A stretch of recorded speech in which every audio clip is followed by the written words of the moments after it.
कहो चाचा, है तो मोदी चाचा का भैंसिया लागत बा हो, खरीदला है का?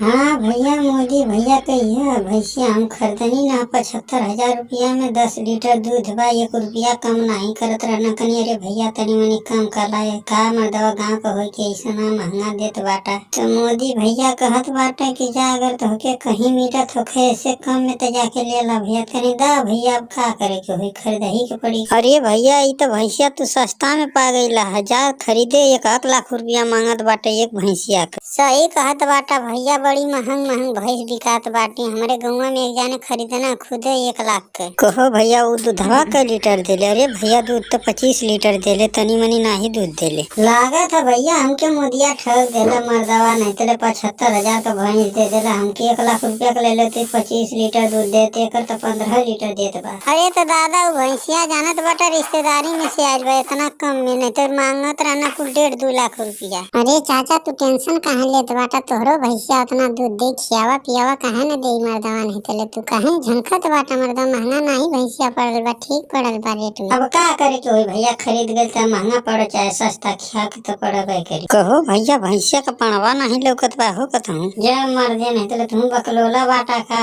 भैंसिया अभी बियाइल कहाँ की पाना दे, अभी बियाए वाली बा। अरे चाचा, हमके ना पता रहा।